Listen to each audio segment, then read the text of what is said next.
Whoa! Hello, shed and steel building family. Let's have a seat here. There you go. Oh, look at that. I'm a gentleman. Now, how about I have a seat? I see how you guys didn't pull my seat out and I pulled yours out. I almost fell over, but that's okay. So, I've been meaning to get to this video. I actually made it a couple days ago, but we won't talk about how the camera was messed up. So, um, it's been a lot of questions, and it's been a long time since we've really dove into steel. Our name is Just Wood and Steel, so we gotta just stop being so informative on the wood and not the steel. That being said, we were going to talk today about the benefits of a steel outbuilding over a wood outbuilding. So, everybody's familiar with wood, pole barns, post frame. That's, generally when you think of an outbuilding and you drive down the road, you assume it's wood. Even if you're not very familiar with outbuildings, you've probably grew up, your grandparents somewhere, somebody had an old barn made out of wood. Now, granted, they have moved a lot in the newer times to steel siding. So back in the day, wood barns, old barn wood, that stuff people love to put in their home and decorate a wall. It's become popular to switch that out to steel. So even when it's a wood framed building, it's still steel sided because steel is superior to wood in the elements. So they have made that transition to eliminating wood anywhere they could. Well, now we're giving you the opportunity to eliminate it fully. So, a little testament, I did put up a 30 by 50 steel building myself last summer. I did choose to go with steel. Obviously, we're just wood and steel. I chose the steel side of it after doing some research and seeing some of the buildings we've put up. So I thought I would give you a brief overview today of some of the reasons why I would suggest going with steel over wood. I do have a few notes down here, so if you see me looking down, I'm not dozing off. If I'm looking down for a period of more than 15 seconds, I did rest my eyes, but I will try not to fall asleep. I feel like I'm back in class. All right, so I kind of went over some of the pros and cons in my head, and the number one reason that I came up with, and I didn't really put these in an order, just some of the reasons that I came up with. The number one reason was that steel framing will not rot, warp, split, crack, or creep. And by creep, I'm talking about you're trying to sneak in your house, your parents are asleep, you're stepping on that wood step, and it's like, you know that noise when the step and all of a sudden you freeze? That's creeping. Wood makes noises, doesn't it? We've all stepped on those steps when we're trying to sneak in somewhere. We've been on that wood floor trying to watch where we walk so we're quiet. So we all had that experience where wood will make that creeping sound. And we all know what rotting and warping is. So obviously warping, when you go to the lumber yard and you see a pile of 2x4s to the right that somebody's already picked up and checked and thrown over there, like not this one. So wood does not come uniform. It is not an engineered product. It does not come consistent. So that is one problem with wood. You can even have wood warpage before it's even used, right from the sawmill. Rotting, we can all have testament to what rotting is. So that is when the water and the elements decay the wood. So there's other things that can cause wood decay, like termites, stuff like that. That's not technically a rot, but that's still an issue of it. Cracking, splitting. We know what that is as well too. We've probably seen that in the lumber yard picking wood out. It's got a crack or a split. Or maybe you've got a sliver just throwing some off and a little piece of the edge cracked off. Or you put a nail in the side of one too close and it splits. So that's all stuff that wood does, and that's all stuff that we're familiar with, right? Everybody watching this video has had something along those lines happen to them. Well, that is why I recommend going with steel. So there's the number one reason why, and we're going to revert back to the process of getting a building. So the first thing you need to do if you're getting an outbuilding, whether it's steel or wood, is decide what you're going to use the building for and plan out what size you need. So we never recommend getting more than you need because in this economy, saving money is key. But at the same time, we never recommend getting something smaller than you need because it's a big pain to come back later. We can add on to our own buildings. So there is a scenario where we can help you out, but the number one thing is just to decide what you're gonna use the building for and what you need the building to suit, the building needs. Um, so that right there, maybe you can say, okay, we need a 30 by 40, we're gonna put the camper in there or the boat, and I'm gonna have a little workshop over here, and we're gonna store gardening stuff here. Once you really plan out in your head what size you need, um, after that, it's going to be checking if you can even have that size. So checking requirements is going to be the second step. So now you've determined you want to get a building, you have a good idea of what size you think would fit. Now you have to see what the requirements are with your local zoning, planning, building department, construction. All right, I apologize about that, guys. I ran out of storage on my phone, so I don't know exactly where we are. I believe we were into checking requirements. So wherever you have to go to check on getting a building permit, things of that nature, that's going to be step 2. A lot of times that can be step 1. The only issue is if you don't know what size you're looking to get or where you want to put the building, a lot of that is going to determine whether or not you can get it. There's easement rights from the middle of the road, distance from property lines, existing structures. So if you just go in there blindly, they're probably going to say, yeah, you can have a building, but you really need to know a size in an area so you can get a definitive answer. Once you have all that locked in, that's the fun part. That's where you get to decide who's going to put your building up. And normally the way that I've seen that go is you start checking prices, submitting for quotes. Maybe you ask friends and family, hey, we're looking to put a building up. Do you know anybody who does that? Things of that nature. So one thing I always suggest when you're in getting the pricing information is determine what's going to be best for you, whether you're going to purchase it outright or whether you're going to do financing. That way you know which road you're going to go down when you discuss stuff with a builder. But selecting the company is a big deal, right? Because it doesn't matter how much money you saved if you're unhappy with the process, the building, the results, any of that. So we always highly suggest, one thing we never recommend is doing business with an out-of-state builder unless it's somebody you meet with, right? So if you're in Michigan and there's somebody in Indiana, that's not that big of a deal. Maybe they're in Illinois, Ohio, Wisconsin, right here in the state of Michigan.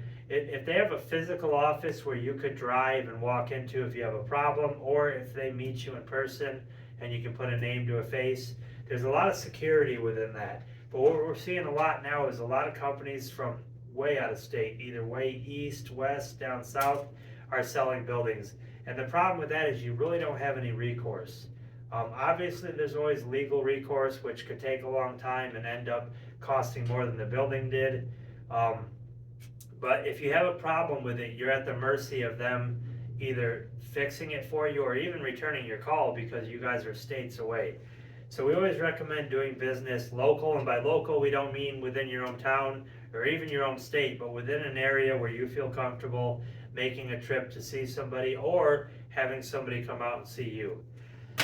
So, all right, so that's kind of the process of getting a building. We went over the number one reason why I believe steel is superior to wood in the outbuilding aspect. I know a lot of people, high rises, big buildings, commercial buildings, warehouses are never built out of wood. We all know that wood has its limitations. Okay, so the other number 2 reason would be steel is non-combustible material. It won't contribute to the spread of a fire. Now, that's a big deal. I don't like fire. I had a bad experience with fire a couple years ago, and fire is terrible. It spreads quickly, it does a lot of damage, it's very harmful to your belongings and to humans, and the fumes alone can kill you. So steel being non-combustible, that could have been the number 1 reason, but to be honest with you, knock on wood, not everybody is going to end up having an outbuilding fire. I hope none of you do. It's more likely that you would have rotting wood than you would fire within your building. I pray none of you have any of that, but that's kind of why I put that as number 2. Number 3 is the durability of steel. So steel does not expand or contract with moisture content. So your building's never going to get a little out of shift, out of phase, out of warp, out of line, not be straight. So wood, even if it's treated lumber, and maybe this is another scenario where you've been to the lumber yard, you picked up a treated 2x6x10, you threw it on, then you grabbed the next one and it almost dropped you down because it weighed 8 times as much. The difference in the weight is that some of them have moisture in them. They're made to take moisture. Well, at the same time, they can expand and contract with that. So another good benefit of steel is it does not expand or contract with moisture. Um, Man, there's so many different things that are on here. A lot of these don't ultimately provide too many reasons. A lot of this is commercial stuff, um, but it does provide a significantly greater strength to weight ratio than wood. So another thing I've seen is you see a big 6x6 post in the ground, because a lot of them are 4x6s, but you see a big 6x6 post in the ground, and you're like, this is it. This building's going nowhere. Well, to be honest with you, give me 1 second, guys. Oh, okay, we'll let that go to voicemail. Somebody was calling, guys. So to be honest with you, when you see steel framing, you might go, oh wow, that's not the size of the wood. Well, the strength to weight ratio. So what that does, number one, is reduces the amount of materials, which can in turn reduce the cost. So to get the same strength, snow load, wind load capacity, ground snow load, all that good stuff, it doesn't require the same amount of material. So a piece of steel next to a piece of wood with the same strength rating, the wood's going to be a lot bigger. Another benefit, and this isn't too big of a thing, but steel framing allows for larger headers, so bigger bays. So you can actually span a larger distance without a post or a leg or anything like that, an opening with a header made out of steel versus wood. So maybe you're in a situation where you need to go a long distance, you need a really wide door. You're more apt to be able to do that properly enough to code with steel. So there's really a lot of millions of things in here, but one thing is that steel is recyclable. So according to these statistics I found here, structural steel is continually recycled with a current recycle rate in Michigan of 98%, meaning that this steel will still be in use hundreds of years from now, lessening the impacts on future generations. So obviously when you have bad wood or something like that, I don't know, it gets pitched, burnt, thrown away, turned into plywood maybe, but steel can be reused, recycled, melted, scrapped, all of those great things. So it has a lot less environmental impacts. Now that may or may not matter to a lot of us, and we don't go in politics and all that way, but that is definitely a good reason for steel. And I'm going to tell you one of the reasons I personally went with steel. So on my way to work every morning, I tend to take the same route. There's a couple routes to get here, but construction time. So I know of 2 pole barns being put up right now. One is about in the 3-week range. The other one's been about a month. And I'll drive by, and every week I'll take a look, and maybe they're farther along. One of them right now is completely framed out with the steel metal starting to go up. So unless you have an Amish crew come in, a builder, a conventional contractor, the time to put up a wood building is a lot more. So if you're making payments on the loan, if it's preventing you from doing business work to make money, it's a lot more economically beneficial to go with steel. A standard 30x50, take my 30x50 for instance with 14-foot sidewalls, they came on a Tuesday morning and they left on a Wednesday night. Now granted they did work long hours, but they had my building up and completed in 2 days. You're not going to find that with a wood structure.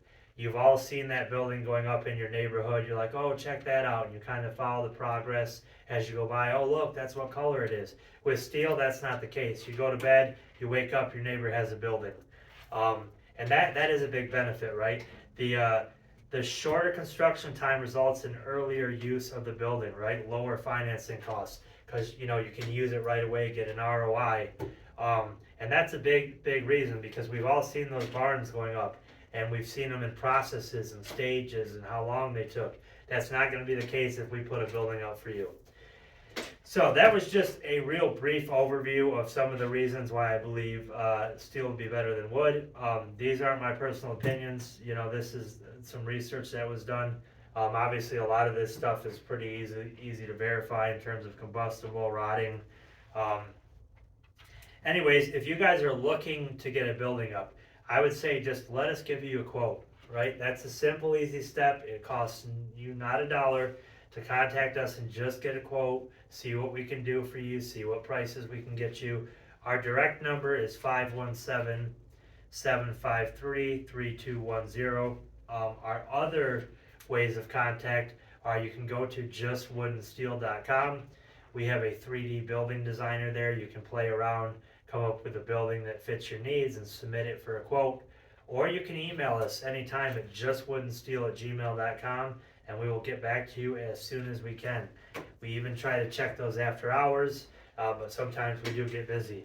So the lead time is going to be ramping up. The weather is starting to make a slight turn. I know the white stuff may still be in our future, knock on wood, but we are starting to see weeks where it's in the 30s, 40s consistently. So the weather is going to turn, and when the weather turns, the lead time turns. So if this is something you're looking to get done, it's better to plan ahead than behind. We lock prices in for up to 6 months. So even if you don't want to do it in the next month or two, but you want to lock your price in and get on the schedule, now's the time you want to contact us. So I'm going to go ahead and see who gave me a call and return it, but I appreciate you guys tuning in, and I will catch you on the next one.